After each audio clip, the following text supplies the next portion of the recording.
Obrigado, Senhor. Então, vamos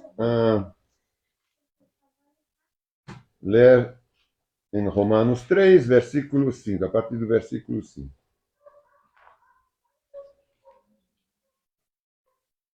Todo mundo encontrou? Sim.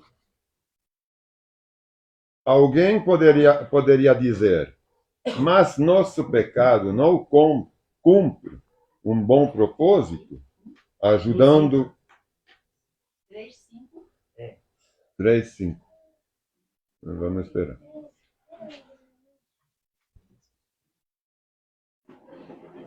Mira, vê se é uma versão transformadora, ou se é a NVI que ele tem. Não tem NVI. Então dá a transformadora. Vai ser mais fácil.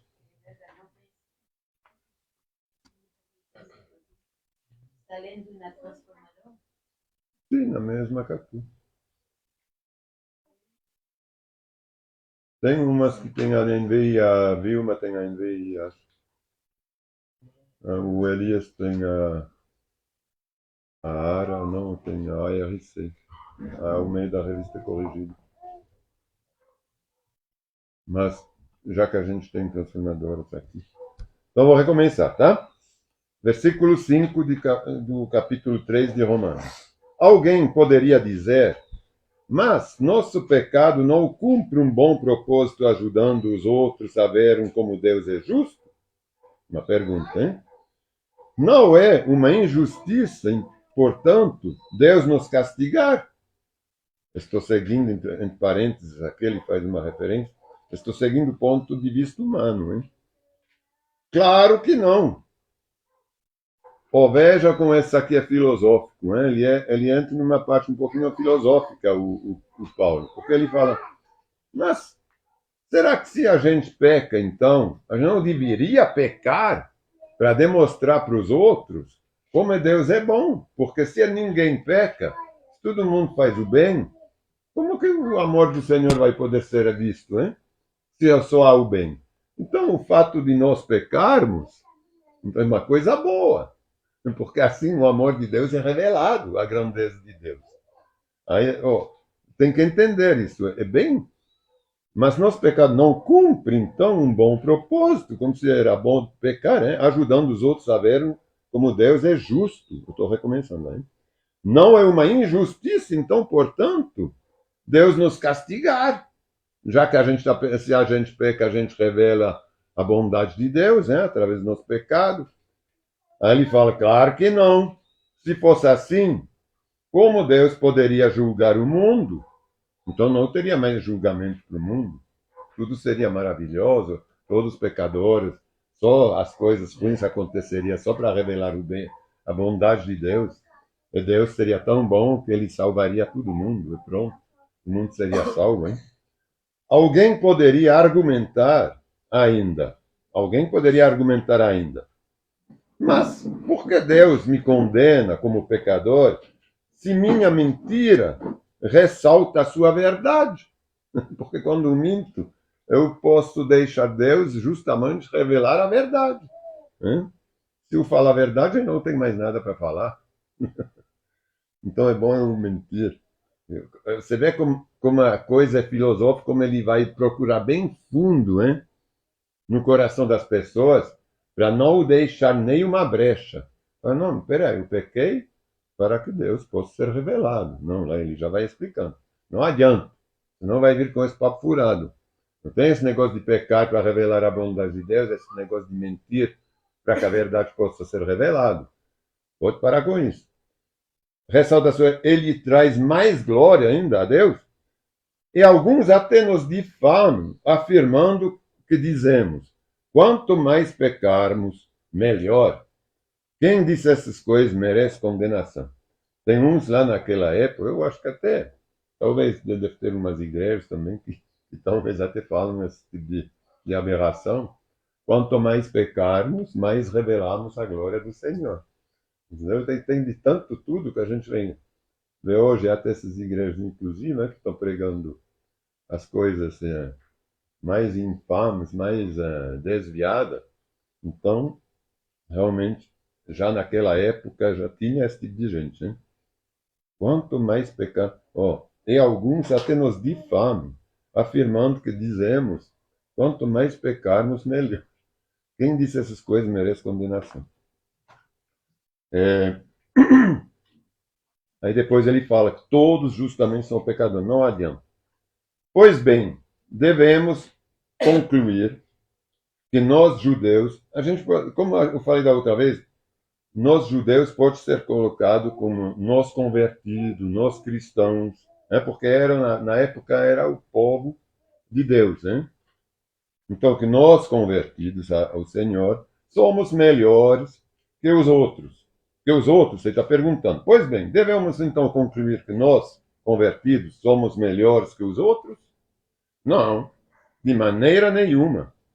Pois já mostramos que todos os convertidos, judeus ou gentios, né, todos nós convertidos, estão sob o poder do pecado, como afirmam as Escrituras.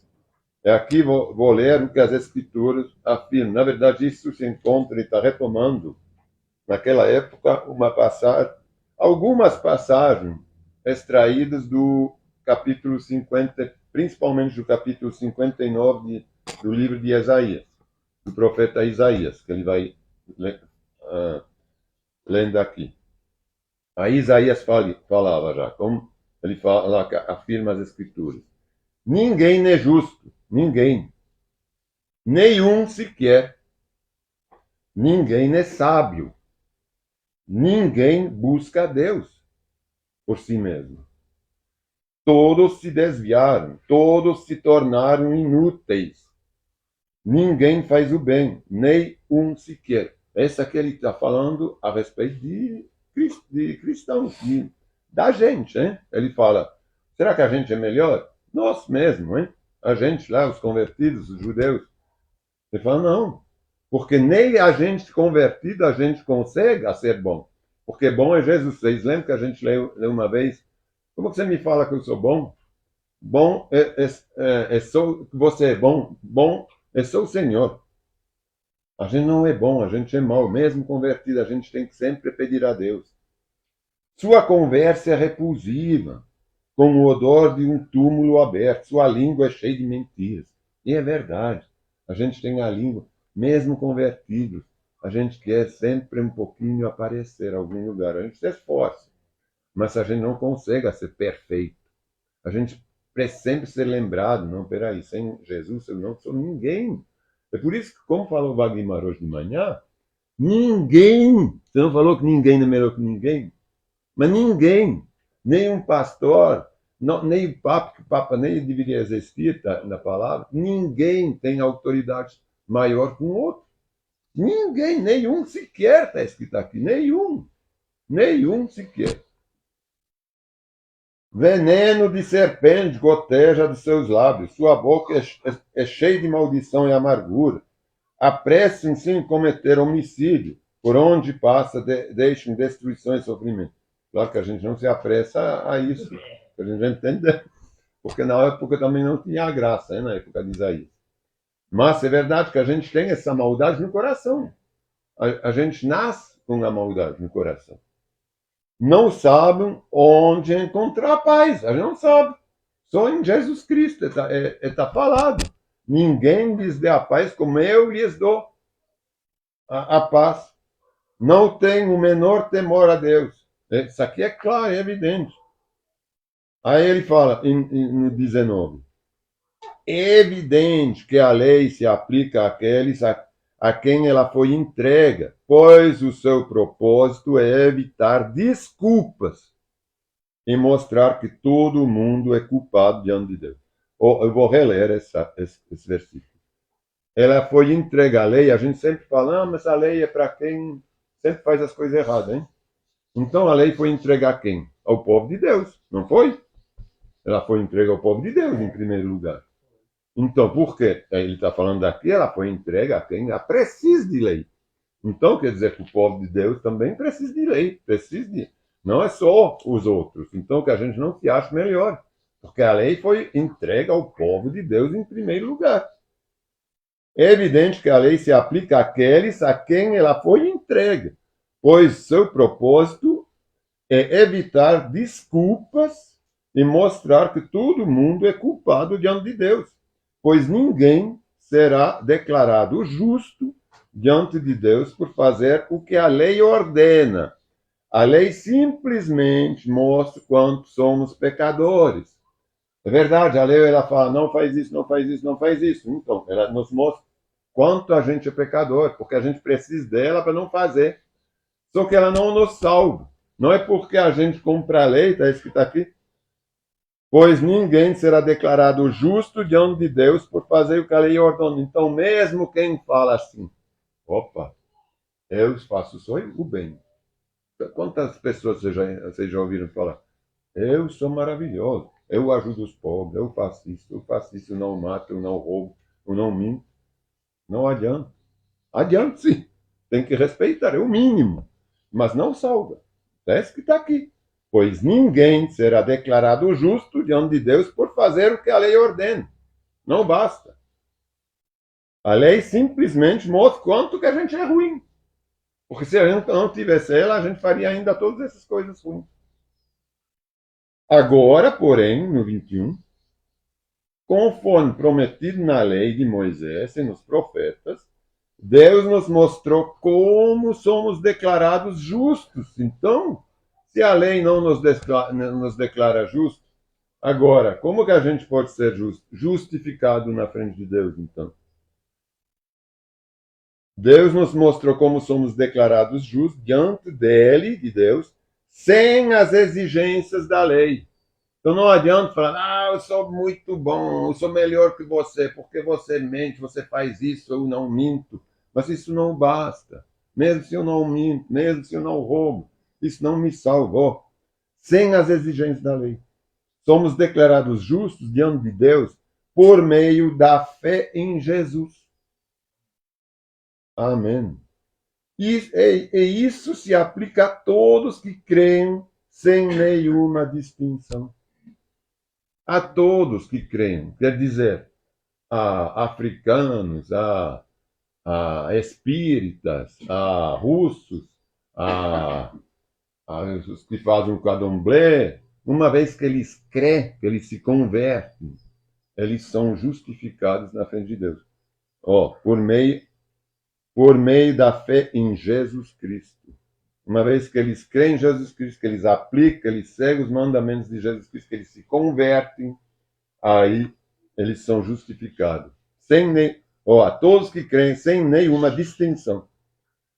Porque naquela época que Paulo estava falando, o apóstolo Paulo, tinha essa coisa que somente o povo de Deus, os judeus, somente eles teriam direito a ser salvos por Deus.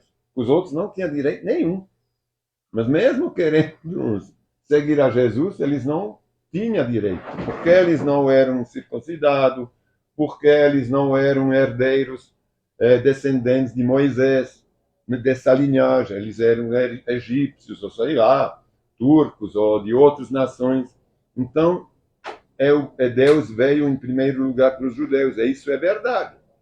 Ele escolheu os judeus, mas os judeus o rejeitaram.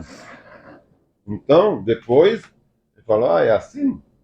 Vocês estão me rejeitando, agora eu vou me abrir ao mundo inteiro. Aí que a gente vê, através de Jesus Cristo, como ele começou a abençoar e a atrair as outras nações, né? Os pecadores em geral. Se aplica a todos que creem, sem nenhuma distinção.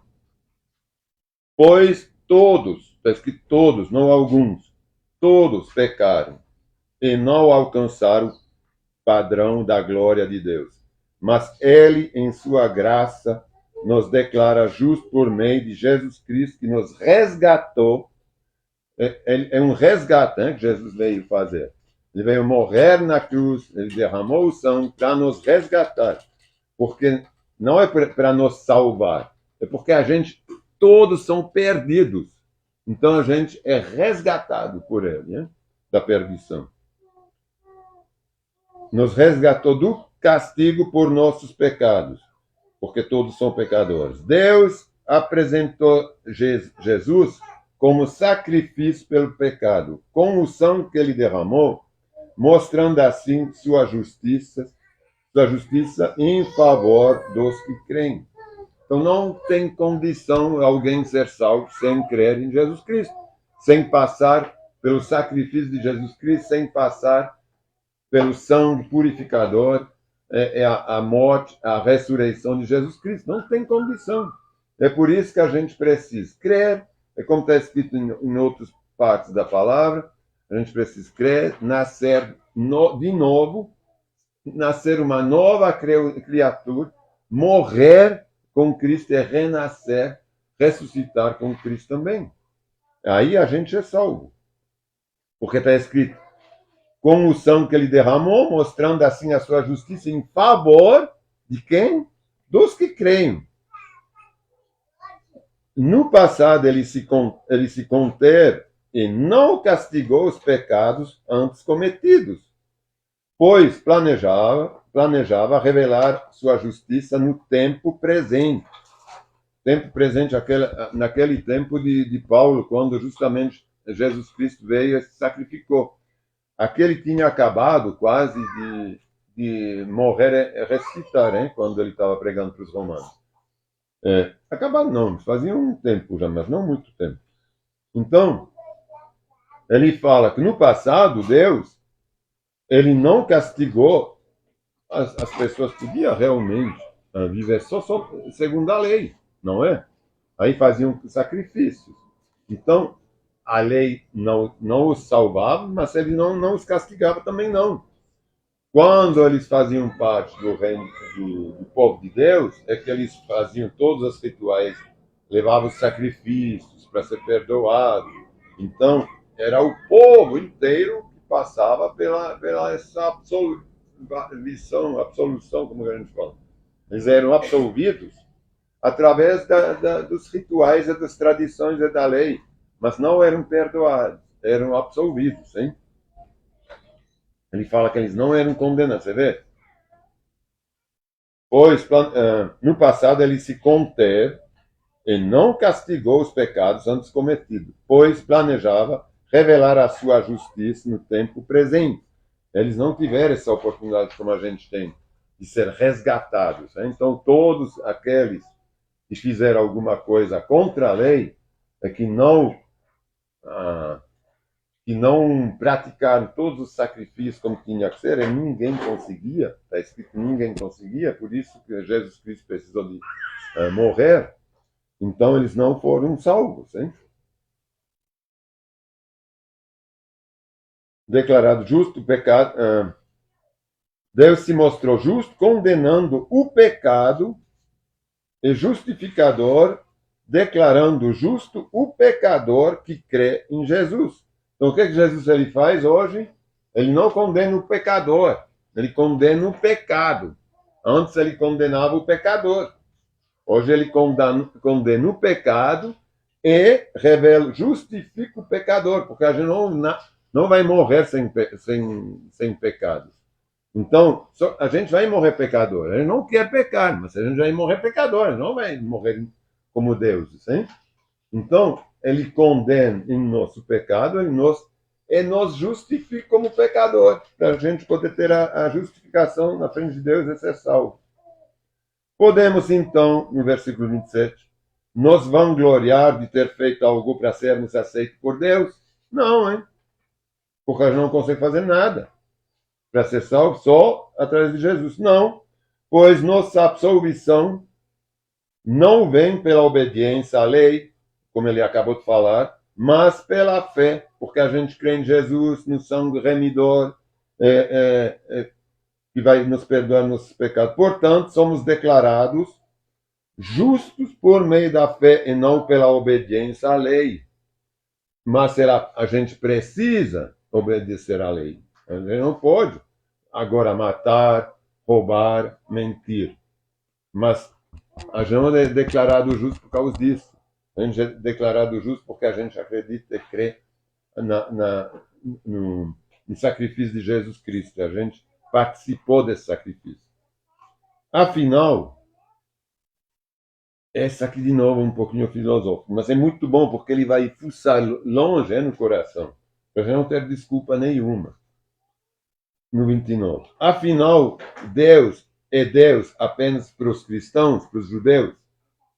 Não, é também Deus dos gentios, de todo mundo, todos os povos. Claro que sim. Existe um só Deus. E ele declara justos tanto os cristãos ou convertidos como qualquer um.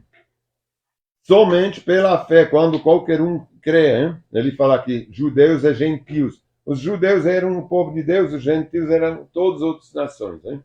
Quer dizer, as nações que tinham essa cultura greco-romana, aí tinha os bárbaros também, mas que na verdade não estão discriminados aqui, mas que também são justificados pela fé quando eles creem em Jesus. Então, se enfatizamos a fé, quer dizer que podemos abolir a lei? Não, o que a gente viu logo antes. Claro que não. Na realidade, é só quando temos fé que cumprimos verdadeiramente a lei. Então, a gente consegue cumprir e entender a lei quando a gente crê em Jesus Cristo, que vem nos salvar e nos justificar, porque a gente entende que a lei é boa para todos nós, porque quem não segue a lei vai se enfiar em abismo, em coisas erradas, em mentir, em coisas sem fim. Mas que sem Jesus a gente não consegue ser salvo, porque a lei não vai nos justificar, né? A gente não vai ficar puro no coração, porque a gente acredita e segue a lei. A gente tem que acreditar em Cristo, no poder salvador do sangue, do sacrifício que ele fez, que ele falou, eu vou na cruz para pagar no seu lugar, para salvar, para resgatar vocês todos. A gente tem esse Salvador que veio para nos resgatar. Se ele veio para nos resgatar, é porque a gente era perdido, hein? Então, quando a gente é perdido, a gente precisa ser resgatado. Quando a gente está bem, não precisa de resgate nenhum. Hein? Então, se ele vem nos resgatar, é porque todos são perdidos sem ele. Então, eu vou ficar aqui para hoje. A próxima vez, eu vou entrar em... eu vou continuar com esse capítulo 3 de Romanos, porque da próxima vez eu quero pregar em Eclesiastes. Eclesiastes é muito, assim, entre aspas, filosófico. Mas claro que não é. É Deus falando através de Salomão. Mas é muito pouco também pregado, porque é complicado, assim, a priori. Mas não é complicado. Quando a gente tem o Espírito Santo, todos nós, nos revelando a palavra, nos dando um entendimento, como a gente vê hoje de manhã, através do Espírito Santo, a gente entende perfeitamente o livro de Eclesiastes. Eclesiastes quer dizer o pregador, hein? Então, porque o Eclesiastes é alguém que está dentro da igreja, que é de Deus, né? Os eclesiásticos, né? Então, se a gente vê o que quer dizer Eclesiastes, é pregador. Aí, qualquer um que prega, ele vira mensageiro de Deus. Então, aqui é um mensageiro de Deus, ele está pregando. É um pregador. Então, se ele está pregando, é que a mensagem é para ser entendida. Só que realmente tem poucas... eu nunca ouvi pregar Eclesiastes, por exemplo, em lugar nenhum. Isso, entendeu? Assim parece um pouquinho complicado, não é? É muito filosófico, mas vocês vão ver que não é. Que não é quando a gente... É uma pregação para entender justamente a grandeza de Deus. Porque se a gente lê cruamente, puramente o Eclesiastes, como ela fala, nada faz sentido. Então, melhor a gente já se jogar no abismo, pronto. Já que nada faz sentido, tudo vai para o mesmo lugar. É isso aqui que o Salomão fala. O Salomão era o rei mais sábio, que mais recebeu sabedoria de Deus, hein? Ele pediu a Deus essa sabedoria, ele foi o homem mais sábio dos reis de toda a terra. As rainhas vinham procurar palavras sábias e sabedoria, ia visitá-lo. Então, a gente tem que saber que tudo que Salomão escreveu tem uma grandeza inimaginável, porque era o homem mais sábio, essa sabedoria não era dele, era de Deus. Então, ninguém pode dizer, nada faz, essa aqui não faz sentido. Não faz sentido para quem não tem o Espírito Santo e não receba o esclarecimento de Deus. Mas nós temos o Espírito Santo, nós temos a palavra, e nós recebemos o sentido da palavra, porque Deus está conosco o tempo todo, né, gente? Ele está na nossa direita o tempo todo. Então, ele fala, ele dá as oportunidades, ele mostra na palavra. Quando precisar, ele não precisa da palavra, mas quando precisar, por exemplo, o Wagner certamente falou com o Valdir. Agora, na hora que você falou com o Valdir, se o Valdir hoje está aqui, é porque em algum lugar, em algum momento, quer dizer, Deus falou através de você e tocou o Valdir. Então foi o Espírito Santo. Não foi uma coisa filosófica. E talvez se a gente reportava cruamente a sua conversa, talvez ela nem faria muito sentido, não sei o que vocês falam, mas talvez ela não era nem muito profunda.